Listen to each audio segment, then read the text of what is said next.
What's a tip that everyone should know which might one day save their life? If you are being choked, make a touchdown signal. Raise your arms straight up, then twist around, using your arms to break the choke. If they are very strong, use the prayer method. Put your hands together in front of your chest, like you are praying. Shoot your arms between the choker's arms and then spin. If the tide begins to recede and you can see a lot more of the ocean, run away immediately. You're more likely to be attacked in a transitional space, going into and out of buildings, cars, and especially between the two. You let your guard down because you're thinking about what you're going to do when you get there, not what you're doing right now and not what's going on around you. Stay alert. Stay safe. If you need to break open a car window using a tool, do not hit the middle. Hit one of the corners. The middle of the window is reinforced to prevent it from being broken. Shortness of breath can indicate heart problems. My father told our family doctor about it and they sent him for tests. They found problems and did open heart surgery. It saved his life, and I want more people to know about this seemingly unrelated symptom. If you have been on the fence for a while about being too cold to continue in a backcountry situation, you are already too cold. Immediately make emergency efforts to get warm. Being hypothermic severely clouds your judgment. You convinced me. I'm turning the thermostat up to 74. If you're in a crowd and there's a possibility of a human crush, go with the waves of people instead of against it, and, when possible, go backwards to the left to get out of it. If you're rigid, you'll get pushed over and trampled to death, and you absolutely don't want to get to the front. Edit. Back and diagonally. Not sure where I got left from. Never pee on a jellyfish sting. Douse it with vinegar instead. One of the times I got stung, the lifeguard rubbed Old Bay seasoning on it. I guess so it could exfoliate the stingers out. I think it actually worked. If you're hiking / doing anything else outdoors alone, tell someone where you're going and when you should be back.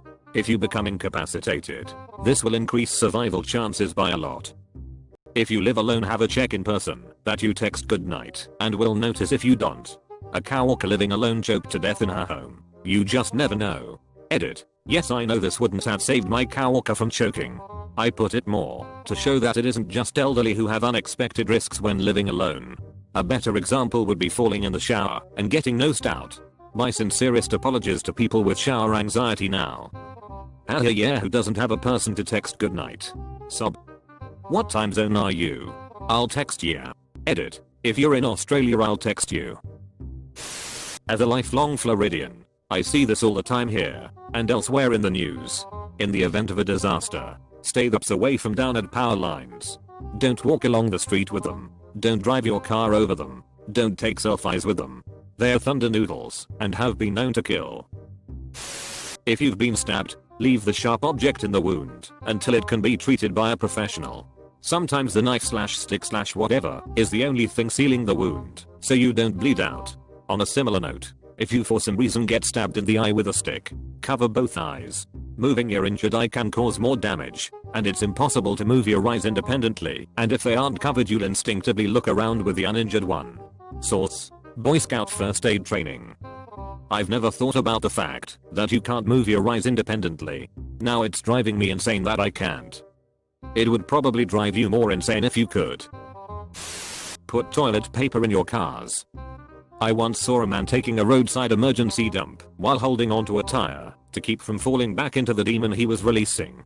I immediately checked for toilet paper, and it has not left my vehicle since. While holding onto a tire to keep from falling back. That wasn't his first rodeo. If a nuclear bomb is dropped near you, seek shelter immediately. Close all windows and doors and turn off anything that circulates air, such as heating, AC, and fans. Take off your clothes. Shower well. Shampoo your hair, but do not use conditioner which could trap contaminated particles in your hair. Stay inside for at least 24 hours. 72 if you can. Don't go outside for any reason, not even to look for family. If you do this, nuclear attacks are surprisingly survivable. So many people think they don't need to have an emergency plan because they think they'd automatically die in a nuclear attack. Don't be like those people. Source: Edit. Some answers to comments below. What are you trying to avoid? Exposure to contaminated dust and particles. A nuclear detonation causes radioactive fallout. If you get radioactive dust on you, it will continue to expose you to radiation. Not good. So take off your dirty clothes and shower. What about the water you're showering with? The water you're using to shower right after the explosion is not likely to be contaminated. Why? Because it has been in your hot water heater and in pipes underground. Is my house enough to protect me? Better if you're in a basement, or at least an interior room. And better than nothing. Why isn't it safe to drive? Because there's much more airflow in the car, so you're bringing in more contaminated particles in the air. What happens after 72 hours? As time goes on, more and more fallout/contaminated particles settles, so there's less exposure. At some point, you're going to have to figure out your next move. Just do it after 72 hours. The electromagnetic pulse from the explosion will wipe out the power grid, cell towers, etc., so you'll have to rely on non-electronic forms of communication. Let's hope authorities have figured out some semblance of a plan. Obligatory, man. But the government sucks. How can we trust them to keep us safe? Because you have been saved by far more things than you know of thanks to planning and emergency management. Is it perfect? No. But it's a hell of a lot better than it has been in the past, and than it is in many places. Another info source. Thanks for all the comments, guys. Opsies bomb and starts showering. Enemy, we are preparing nuclear retaliation as we speak. Me, turns shower on to warm the water up. /r/shower thoughts intensifies. If you have a skin mole that has blurry edges, isn't symmetrical, is a weird shade of red, weeps fluids or acts like an open wound that won't heal, you might have skin cancer. Go to a doctor immediately. Melanoma kills fast. If you have benign skin moles, keep an eye on them. Get an idea of how they should normally look, so you'll notice if any begin to change, like I mentioned above. Don't forget to put on sunscreen. The ABCDE method of identifying possibly cancerous moles. Asymmetrical. Borders. Irregular. Color. Uneven. More than one. Diameter. 6 millimeters. Evolution if it's changed over time. If you find yourself close to an electrical hazard, like a downed power line, keep your feet together and carefully hop away from the danger.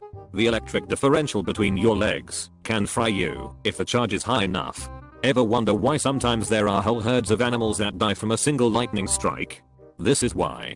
Edit. There are some very good comments below. You should shuffle your feet slowly instead. You may need to jump in some cases. If so, it is crucial to start and end with both feet together when you break and resume contact with the ground, i.e., a hop. Always shuffle or hop very carefully, as a fall could lead to death. If you are in a car that is safe, do not leave the car unless it is necessary to do so. Can you please explain this more? If one foot is closer to the source of the charge than the other, then the electricity will arc up one leg, through your body, and down the other. If your feet are together, this won't happen. Never use brake cleaner before welding. If you get stabbed, do not pull it out. Since it's Christmas, water your tree, or don't get a real one. On an airplane, if the oxygen masks drop, put yours on first, then put it on the kids. It's fine for them to get lightheaded. But if you do, then you both die. When pumping fuel, if there is a fire, do not pull the nozzle out. Just stop the flow, if possible, and back away. And hit the fire suppression system. If you hydroplane, do not make any sudden inputs, just keep her straight and slowly lift off the throttle. Do not downshift to slow down on icy roads. If a dog is going to attack you, do not run. Make yourself look as big as you can, and yell and snarl like a maniac. Failing that, kick that dog. You are smart. You have 2 arms, 2 legs, and a mouth. A dog only has a mouth. You can defend yourself. Believe in yourself. Above all, my biggest pieces of advice is do not panic. Keep your wits about you. You are so much stronger than you think. Just don't panic. Easier said than done, I know, but it's true. If you should be foolish enough to crash your car into water, find a sharp object. Attempting to open the door is fruitless until the pressure equalizes. Break the window glass and swim out that way. The metal part of a removed headrest can be used to break windows in this situation. Do not jump in the water to save a drowning person unless absolutely necessary, i.e., a child, etc. Drowning people tend to clasp on their rescuers and drag them under with them. Find something to throw or some sort of lifeline. If a drowning person does grab on, they will essentially try to climb you like a ladder or push you under to get the leverage to get some air. It's instinctive at that point and impossible to override. If you're being pushed under, Just swim down out of their grasp, come up a little ways away, and try to reapproach. Prop someone on their side when they are drunk and passed out. If they are laying on their back and start vomiting, they could asphyxiate themselves. Their left side. It's called the recovery position. Or fill a backpack with blankets/clothes/etc and slip the person's arms in. They can't roll over with a stuffed backpack. If you're in the passenger seat of a car, never put your feet on the dashboard. In the event that you're in a car accident, knee bones into your skull won't end well. Edit to add, yes please don't do this in the driver's seat either lol.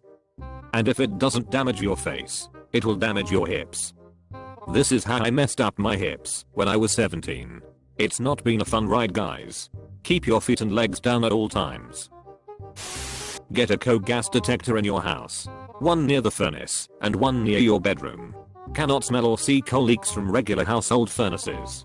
They are pretty inexpensive too. If you are ever being attacked or kidnapped by someone with a nose ring, earring, or any sort of visible piercing, tear it out. It hurts. Especially the nose ring.